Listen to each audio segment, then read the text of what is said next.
चौधरी रईसा खान का कल नामांकन वाले दिन जैसे ही काफिला नामांकन कराने पहुंचा तो वहां पर पूर्व विधायक हबीबुर रहमान ने गाली गलौज शुरू कर दी।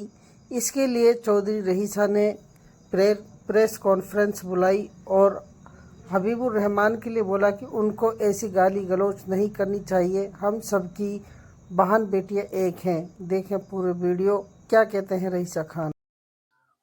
और वो भीड़ भी वहां थी जहां कांग्रेस के प्रत्याशी की जहां ऑफिस था। तो भीड़ को देखकर इतनी बौखलाहट उनके अंदर हो गई, इतनी बौखलाहट हो गई। जब उनका प्रोग्राम यहाँ हुआ तो मैं समझता हूँ जो गाली गलौज उन्होंने की, देखो बहन बेटी या माँ या बहन या बेटी हमारी समाज के लोग हैं, हमारी सबकी एक है। जिस तरीके से उसने टिप्पणी की वो अच्छी नहीं है, समाज के लिए बहुत गलत संदेश है। और हम इलाके के, प्रदेश के, मेवात के एक जिम्मेवार पर्सन है। अगर हम इस तरीके की हरकत करेंगे तो इससे गलत संदेश हमारे समाज में जाएगा। मैं उससे भी ये कहना चाहता हूँ, ये बातें अच्छी नहीं है समाज के लिए, क्योंकि हमारी बहन बेटी माँ सब एक ही है। ये चुनाव है, ये तो आज 5 तारीख को हो जाएगा, फिर हमें समाज में रहना। तो यही कहना चाहता हूँ, ये गलत है और मैं इसकी निंदा करता हूँ। ऐसी बातें सटेज के माध्यम से ना हो तो बहुत अच्छी है, क्योंकि इन्होंने इतनी बौखलाहट हो गई है, इतने बौखला गए कल के प्रोग्राम से। इनको अपनी हार दिख रही है, हार देखकर इस तरीके की अनाप शनाप भाषा का इस्तेमाल कर रहे हैं। क्या इस मामले पर कोई नोटिस या कोई कानूनी कार्रवाई सर? देखो कानूनी कार्रवाई यह है, मैं चुनाव आयोग को लिखूंगा, वकील से सलाह मैंने ली है और इस पर कानूनी कार्रवाई कराएंगे। हम मुकदमा दर्ज भी इस पर कराएंगे, हम अपनी तरफ से लिखेंगे कि इस तरह की बातों से एक विवाद भी समाज में बढ़ेगा, आपस में भाईचारा खराब होगा, क्या पता कोई कितना बड़ा माहौल खराब हो जाए। इसलिए चुनाव आयोग को हम ये चीजें लिख के देंगे। विधायक साहब, इसकी शुरुआत देखो उसके बारे में ये है अलवी साहब, ये चीज आप भी समझ रहे हैं, क्या उसने करा, नूह क्यों गए, क्या हुआ, सारा गेम आप अच्छी तरीके से समझ रहे हैं। मैं ज्यादा नहीं कहना चाहता वो किस फिक्सिंग में गए, क्या उन्होंने किया, आप अच्छी तरीके से जानते हैं ये चीजें। मैं ज्यादा नहीं कहूंगा इस बारे में। मैं तो यही कहूंगा जो उसकी भाषा बिल्कुल गलत है। हमारी बहन बेटियां, हमारी माँ है, सब एक है। ये तो समाज है, चुनाव तो हो जाएगा। वो तो सिर्फ जनता की भीड़ से, देखो जनता एक तरफ होती जा रही है, जो चुनाव लड़ने वाले कैंडिडेट है आज वोटर बन गए हमारे भय से, हमारे डर से सारे एक जगह हो रहे हैं।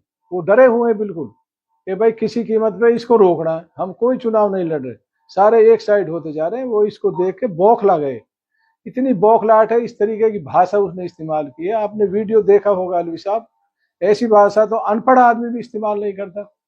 ये तो आप अपने आप में नायब है, तहसीलदार की नौकरी करिए, पढ़ा लिखा भी है, लेकिन ऐसी भाषा का कौन इस्तेमाल करता। अगर देखा जाए तो वहाँ पर नहीं, उनकी बातें गलत है। वहाँ जिम्मेदार हमारे बहुत बैठे थे, उनको ऐसी बात पर रोक लगानी चाहिए। अच्छी बात नहीं, समाज के लिए पता नहीं कितना बड़ा हादसा ऐसी बातों से हो जाए और आपस में लोगों में दूरियां बढ़ती है ऐसी बातों से। ये बात ठीक नहीं है। मैं तो इतना ही कहूंगा, जो उसने कहा बिल्कुल गलत है और इसके लिए हम चुनाव आयोग को भी लिखेंगे, नोटिस भी दिलवाएंगे। जो कार्रवाई बनेगी वो कार्रवाई इसमें हम करेंगे।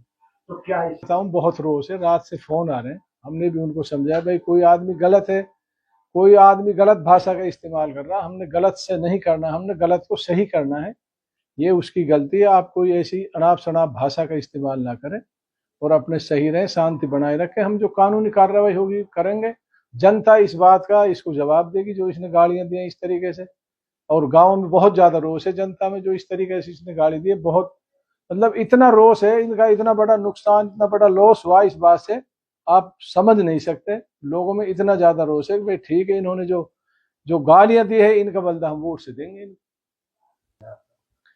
देखो वो तो बात थी जो सटेज के माध्यम से हो आई गई हुई, वो पीछे चली गई बात। जो आज का मुद्दा हम उसी पे बात करें तो अच्छा है। सर अपने वोटरों देखो वोटरों से लिए तो मेरी यही अपील है, अपील मैं करता रहता हूँ, क्योंकि ये पुराना विधानसभा का जो वोटर है उनका इलेक्शन है, ये मेरा नहीं है।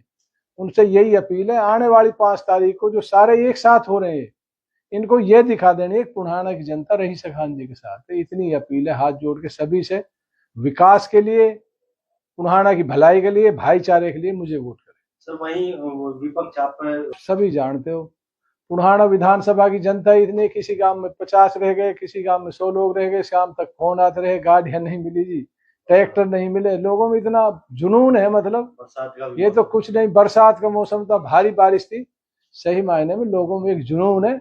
और आने वाली 8 तारीख को आप सबको पता चल जाएगा, अब कहने से क्या फायदा। अलग अलग पार्टियों से नॉमिनेशन भर दिए हैं उम्मीदवारों ने और चचेरे भाई आमने सामने हैं, इसको आप कैसा मानते देखो भाई, वो तो उनका एक पारिवारिक मामला, इनसे नुकसान तो उनका हो गई, वो उनकी वोट बटोर रहे हैं।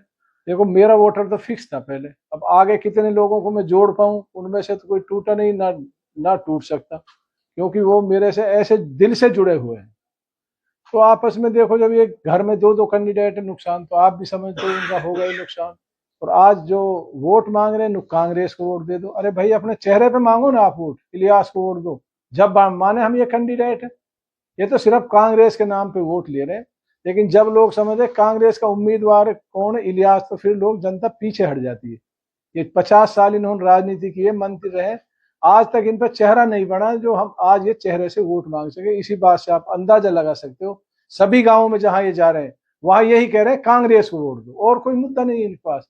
आप बता दो, एक भी विकास का काम, पूरी 22 में आप बैठे हो, एक विकास का काम 50 साल में कोई भी काम नहीं है। सभी उम्मीदवारों की 22 पर निगाहें टिकी हुई हैं, इसको लेकर क्या कहना है? सभी अपना दावा कर रहे हैं कि 22। देख, दावा तो भाई सभी करते हैं चुनावों में, आप भी अच्छी तरीके से जानते हैं। 22 में पीछे जो इसको वोट मिली थी, उसमें से इसकी 10,000 वोट कम हो गई, क्योंकि उनमें से काफी वो लोग आ गए हैं। आप चाहे बिल्लू सरपंच को ही लगा लो, आप अल्ली सरपंच गुलालता लगा लो, आप ओथा का सरपंच लगा लो, चाहे आप और गंगवानी से लगा लो, काफी गांवों से लोग इनके, मतलब जैसे सिकरावा जैसे गांव में भी बहुत लोग इसके खिलाफ हो चुके हैं। उनमें से 10,000 वोट इसकी घटे। इंशाल्लाह मुझे उम्मीद है 22 से मैं ज्यादा तो नहीं कहता, इससे जीत का आऊंगा। 22 में मेरा दावा है। आपके पिछले 5 साल के कार्यकाल में किस तरह के कामकाज हुए और अब के विकास से किस तरह का विकास हुआ आपके? देखो, मेरा जो 14 से 19 तक कार्यकाल रहा, आप सबको पता है, आप पढ़े लिखे हैं,